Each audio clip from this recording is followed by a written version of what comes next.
Pembukaan.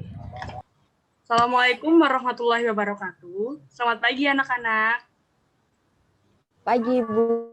Pagi, Bu. Pagi, Bu. Sebelum Ibu memulai pembelajaran hari ini, Ibu tidak akan mengabsen satu persatu. Apakah ada tidak hadir hari ini? Tidak, Bu. Nihil, Bu. Nihil. Alhamdulillah kalau begitu. Sebelumnya, mari kita berdoa untuk kelancaran pembelajaran pagi hari ini ya. Berdoa menurut keyakinan masing-masing dipimpin oleh Iswi. Baik, teman-teman. Sebelum mulai pelajaran, mari kita berdoa menurut keyakinan masing-masing. Berdoa mulai. Berdoa selesai. Baik, kita mulai pembelajaran hari ini dengan semangat ya anak-anak. Semua murid wajib untuk menyalakan kamera dan untuk audio silakan di-mute ya anak-anak. Ya, Bu. Baik, Bu. Bertanya dan penguatan materi. Oh iya, Ibu mau tanya, apakah ada yang mau menjelaskan secara singkat mengenai materi dinamika atmosfer di pertemuan kita yang lalu? Saya, Bu. Ya, Mas, silahkan. Jadi atmosfer berasal dari kata atmos yang artinya udara dan sepeira yang artinya lapisan. Jadi atmosfer adalah lapisan udara yang menyelimuti sebuah planet bumi. Dinamika atmosfer adalah seluruh proses fisik di dalam atmosfer yang meliputi perubahan iklim dan cuaca dalam skala global dan regional, menginformasikan perakiraan cuaca jangka panjang dan pendek. Nah, iya, betul sekali, Ama. Salah satu unsur yang penting di atmosfer adalah uap air. Uap air ini berasal dari penguapan air laut, air danau, air sungai, air permukaan lainnya, serta transpirasi oleh makhluk hidup. Terdapat juga smog pada atmosfer. Nah, salah satu unsur penting di dalam atmosfer ini berhubungan dengan materi yang akan Ibu sampaikan pagi hari ini, yaitu dinamika hidrosfer. Sebelum Ibu menjelaskan materi tersebut, apakah ada yang dapat menjelaskan secara singkat apa itu dinamika hidrosfer?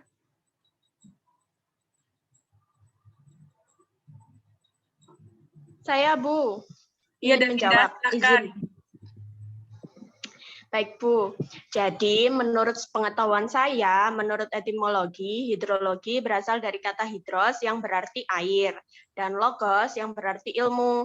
Secara umum, pengertian hidrologi adalah ilmu tentang air atau ilmu yang mempelajari tentang masalah air. Sedangkan dinamika hidrosfer merupakan suatu peristiwa yang memiliki dampak terhadap kehidupan manusia dan terjadi secara terus-menerus. Dinamika hidrosfer terdiri dari beberapa proses yang terdapat dalam siklus hidrologi. Ya, bagus sekali, Devinda. Siklus hidrologi memiliki tahapan proses antara lain evaporasi, sublimasi, transpirasi, evapotranspirasi, kondensasi, adveksi, presipitasi, aliran permukaan atau runoff, infiltrasi atau perkolasi. Proses siklus hidrologi berdampak pada ketersediaan air di permukaan bumi. Apabila proses siklus hidrologi tidak seimbang, maka akan menimbulkan dampak bagi wilayah di sekitarnya. Salah satunya bencana banjir. Menjelaskan materi. Baik, selanjutnya saya akan menjelaskan melalui PowerPoint mengenai dinamika hidrosfer. Sudah terlihat PowerPoint-nya?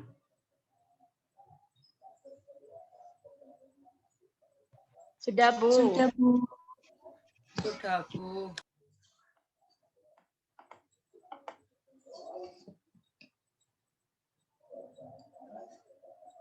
Pengertian hidrosfer. Hidrosfer adalah lapisan di permukaan bumi yang terdiri atas lingkungan air. Keberadaan air terdapat di bumi jumlahnya relatif tetap, konstan, tidak kurang dan tidak lebih. Karena selalu mengalami perputaran yang disebut dengan siklus hidrologi. Nah, siklus hidrologi sendiri adalah sebagai proses air yang berasal dari atmosfer ke bumi, lalu air tersebut akan kembali lagi ke atmosfer dan demikian siklus ini terus berjalan seterusnya. Siklus air sendiri merupakan salah satu siklus biogeokimia yang terjadi di bumi dengan tujuan mempertahankan jumlah dan ketersediaan air.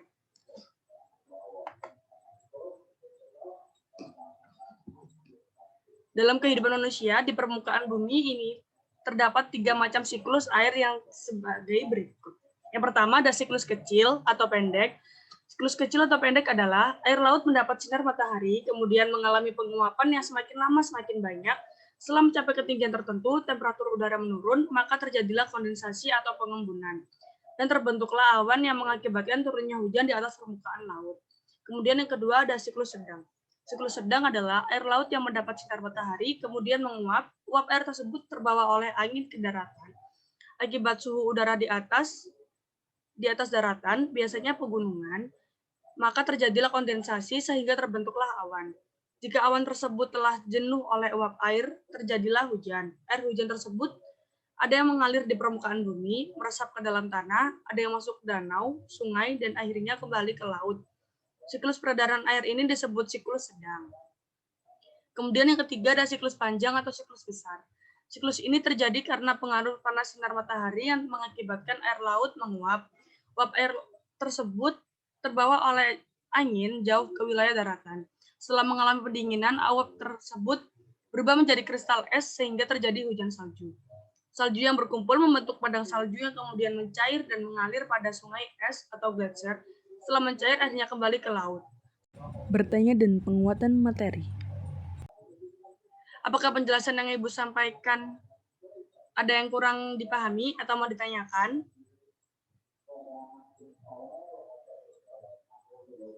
Saya Bu ingin bertanya. Ya, silakan, Arisma. Jadi perbedaan ketiga siklus tersebut itu apa ya Bu? Pertanyaan yang bagus, Arisma. Apakah yang lain ada yang bisa membantu? Saya Bu mau membantu. Ya, Iswi. Perbedaannya terletak pada lokasi dan waktu. Pada siklus air pendek, air di laut menguap menjadi awan. Awan tersebut menghasilkan hujan yang jatuh di laut itu juga. Kemudian untuk siklus air sedang, air di laut itu menguap, kemudian membentuk awan. Awan yang terbentuk terbawa oleh angin ke tempat lain yang tidak jauh dari laut. Pada saat mencapai titik jenuh, awan tersebut akan menjadi titik-titik air yang jatuh ke bumi. Air tersebut jatuh di selokan, sungai, danau yang aliran airnya mengarah ke arah laut. Akhirnya air tersebut kembali ke laut. Untuk siklus panjang, apa teman-teman ada yang bisa membantu? Saya ingin membantu. Jadi untuk siklus air panjang, itu air laut menguap, tumbuhan dan manusia bertranspirasi. Nah, uap tersebut membentuk awan. Angin membawa awan tersebut sampai ke tempat yang jauh, bisa sampai melewati pegunungan. Kemudian pada saat mencapai titik jenuh, awan tersebut menjadi titik-titik air yang jatuh ke sungai, atau selokan, atau danau, atau ada juga yang masuk ke dalam tanah yang bisa disebut dengan infiltrasi. Air-air tersebut akan menuju ke arah laut dan akan berkumpul kembali di laut. Seperti itu, Bu. Ya, bagus sekali jawaban Iswi dan juga Safa. Secara singkat, siklus pendek ialah siklus air di mana hujan langsung turun pada perairan besar atau laut. Siklus sedang, siklus air di mana hujan jatuh di perairan namun berada di daratan. Dan siklus panjang, siklus air di mana air jatuh ke pegunungan dan mengalami penyerapan sebelum muncul kembali sebagai mata air. Menjelaskan materi. Baik, saya akan menjelaskan materi selanjutnya. Sungai. Sungai adalah air yang mengalir pada saluran alami maupun buatan manusia, biasanya menuju daerah yang lebih rendah dan akhirnya bermuara ke laut. Berdasarkan debit airnya, sungai dapat dibedakan menjadi 3, yaitu sungai periodik, sungai permanen, dan sungai intermiten. Sungai permanen adalah sungai yang debit airnya tetap sepanjang tahun, tidak mengalami perbedaan yang signifikan pada debit sungainya, baik ketika musim hujan maupun musim kemarau. Kemudian sungai periodik adalah sungai yang debit airnya tinggi ketika musim hujan, namun ketika musim kemarau debit airnya kecil. Kemudian yang ketiga ada sungai intermiten atau sungai episodik, yaitu sungai yang sangat besar debit airnya ketika musim hujan dan kering ketika musim kemarau. Jenis sungai ini hampir sama dengan sungai periodik, namun yang berbeda dari tingkat keparahannya. Berdasarkan tipe alirannya atau kemiringannya, sungai dapat dibedakan menjadi 5, yaitu sungai konsekuen, sungai subsekuen, sungai absekuen, sungai resekuen, dan insekuen. Sungai konsekuen yaitu sungai yang arah alirannya sesuai dengan kemiringan lereng. Sungai subsekuen yaitu sungai yang mengalirnya tegak lurus pada sungai konsekuen. Sungai absekuen yaitu anak sungai subsekuen yang arahnya berlawanan dengan sungai konsekuen. Sungai resekuen yaitu anak sungai subsekuen yang arah alirannya sejajar dengan sungai konsekuen. Dan yang terakhir ada sungai insekuen, yaitu sungai yang arah alirannya tidak teratur dan tidak terikat oleh lereng daratan. Berdasarkan polanya, sungai dapat dibedakan menjadi berikut. Yang pertama, sungai dendritrik, sungai trellis, sungai radial, sungai enural, sungai rektanguler, sungai sentripetal, sungai sentrifugal, sungai pinet, sungai angular, dan sungai paralel.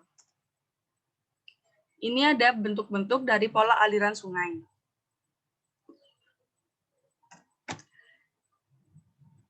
Berdasarkan ciri-cirinya, sungai dibedakan menjadi 3, yaitu bagian hulu, bagian tengah, dan bagian hilir. Sungai hulu memiliki ciri-ciri alirannya deras karena berada pada daerah yang tinggi. Erosi yang terjadi kuat, serta jenis erosinya vertikal, lembah sungai berbentuk V, yang terdapat air terjun. Sungai bagian tengah memiliki ciri-ciri erosi yang terjadi vertikal dan horizontal. Kecepatan alirannya berkurang, dan sungainya berbentuk U. Yang ketiga ada sungai bagian hilir, memiliki ciri-ciri alirannya melemah, erosi yang terjadi horizontal, sungainya berkelok-kelok atau meander, dan terdapat delta akibat sedimentasi. Bertanya dan penguatan materi. Setelah penjelasan mengenai sungai di atas, apakah ada yang ingin bertanya? Saya Bu ingin bertanya, Iya, Mas, silahkan. di mana letak bagian sungai antara hulu, tengah, dan hilir, Bu? Pertanyaan yang bagus, Ama. Bagian hulu terletak di daerah pegunungan atau perbukitan, sehingga air yang mengalir cenderung jernih karena hulu merupakan awal mula aliran sungai.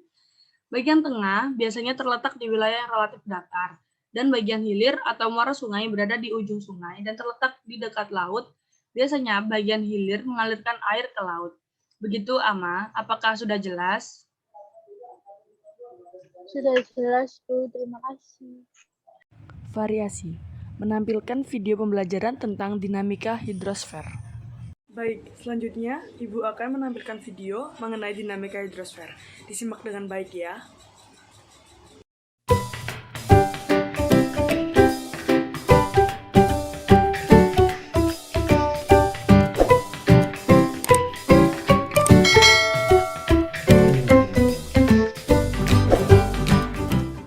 Halo sahabat cerdas, tahukah kalian sekitar 71% permukaan bumi tertutup oleh air. Dari jumlah tersebut, 97% merupakan air asin yang berada di laut. Sedangkan sisanya 3% merupakan air tawar. Sebanyak 2% dari air tawar merupakan es yang berada di kutub. Sisanya yang dapat kita gunakan berada di danau, sungai, dan air tanah. Manusia menggunakan air untuk berbagai kebutuhan, misalnya mandi, minum, mencuci, menyiram tanaman, dan berbagai kebutuhan lainnya. Namun, meskipun digunakan secara terus-menerus, air yang ada di bumi tidak akan habis. Hal ini terjadi karena adanya siklus air. Lalu, tahukah kalian apa itu siklus air?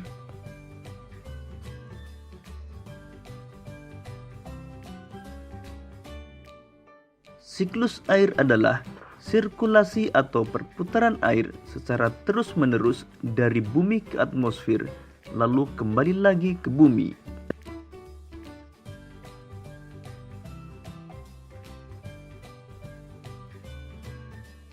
Secara garis besar, siklus air melalui 3 tahapan, yaitu penguapan, pembentukan awan, dan terjadinya hujan.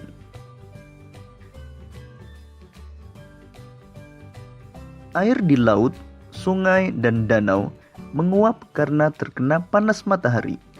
Proses penguapan tersebut disebut evaporasi. Tumbuhan juga mengeluarkan uap air ke udara akibat panas matahari. Proses penguapan yang berasal dari tumbuhan disebut transpirasi.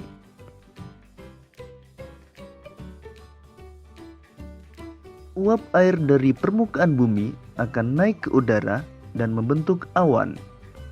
Kumpulan uap air tersebut akan mengalami pengembunan membentuk titik-titik air. Proses tersebut disebut kondensasi. Lalu angin akan membawa awan ke daratan atau dataran tinggi. Selanjutnya titik-titik air di awan akan turun menjadi hujan. Proses ini disebut presipitasi.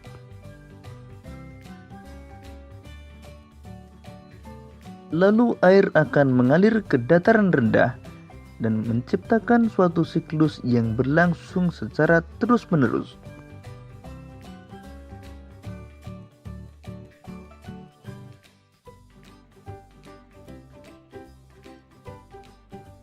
Demikian tadi penjelasan tentang siklus air. Semoga video ini akan memudahkanmu dalam memahami materi siklus air.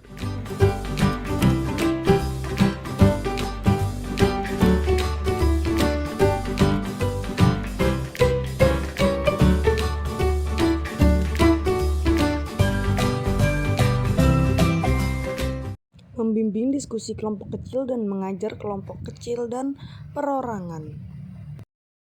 Baik, kalau begitu saya akan membagi kelompok menjadi 2 dan beranggotakan 3 siswa per kelompoknya. Yang pertama ada Safa, Ama, dan Devinda. Kelompok kedua ada Iswi, Arisma, dan Lala. Saya akan beri kalian waktu 15 menit untuk menjelaskan masing-masing 5 jenis pola aliran sungai. Kelompok pertama menjelaskan pola dendritik, trelis, paralel, angular, dan pinet. Dan kelompok 2 menjelaskan mengenai pola radial, anural, rektangular, sentripetal, dan sentrifugal. Silakan berdiskusi dari sekarang ya. Baik, waktu telah habis. Silakan untuk kelompok 1 mempresentasikan hasil diskusinya ya. Iya, baik. Saya perwakilan dari kelompok 1 akan mempresentasikan hasil dari diskusi kami, yaitu pola aliran sungai dendritik adalah pola aliran dengan cabang-cabang sungai menyerupai garis penampang atau pertulangan daun. Jenis pola aliran ini dikontrol oleh litologi yang homogen. Kemudian, aliran sungainya memiliki tekstur dengan kerapatan tinggi yang diatur oleh jenis batuannya. Tekstur sungai adalah panjang sungai per satuan luas. Kemudian, pola aliran pinet adalah pola aliran air sungai yang pada bagian muara anak sungai membentuk sudut lancip dengan induk sungai. Sungai jenis ini dapat ditemukan di bukit-bukit yang memiliki lereng yang terjal. Lalu untuk selanjutnya akan dilanjutkan oleh teman saya Devinda. Baik, pada pola aliran sungai paralel adalah pola aliran yang terdapat di daerah yang sangat luas dengan kemiringan yang curam. Kemiringan ini menyebabkan gradien sungai menjadi besar sehingga mengalirkan air ke tempat terendah dengan bentuk jalur yang hampir lurus.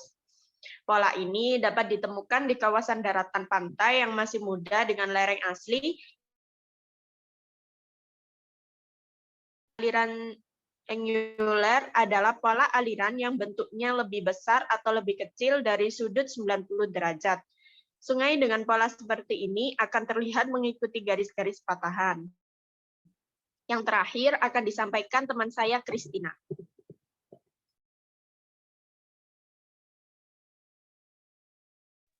Baik, jadi yang terakhir adalah pola aliran sungai trelis. Adalah pola aliran yang bentuknya mirip seperti pagar yang dikontrol oleh struktur geologi berupa lipatan, siklin, dan antiklin. Sungai dengan aliran tralis memiliki ciri berupa kumpulan saluran air yang berbentuk sejajar, mengalir mengikuti kemiringan lereng dan tegak lurus terhadap aliran utama. Umumnya arah saluran utama searah dengan sumbu lipatan. Bagus sekali penjelasan mengenai pola sungai yang telah dipaparkan oleh kelompok 1. Apakah ada yang mau ditanyakan mengenai materi yang telah Ibu sampaikan? Baik, untuk mempersingkat waktu kita, presentasi untuk kelompok 2 akan dilanjutkan pada pertemuan yang akan datang. Tidak, Bu, Sudah jelas. Penutupan dan pemberian tugas. Alhamdulillah, berarti tadi menyimak dengan baik semua ya, tidak ada yang melamun ataupun tertidur. Terima kasih telah mengikuti pelajaran pada pagi hari ini. Semoga apa yang telah kita pelajari pagi hari ini bermanfaat bagi kita semua. Oh iya, untuk minggu depan akan dilanjutkan presentasi dari kelompok 2 dan Ibu akan memberikan kalian tugas yaitu membuat makalah mengenai siklus hidrosfer dilengkapi dengan gambar, bagan, dan lain-lain, serta penjelasan secara rinci. Jangan sampai lupa ya anak-anak, jaga kesehatan selalu. Wassalamualaikum warahmatullahi wabarakatuh. Selamat pagi. Selamat pagi, Bu. Terima kasih, Ibu.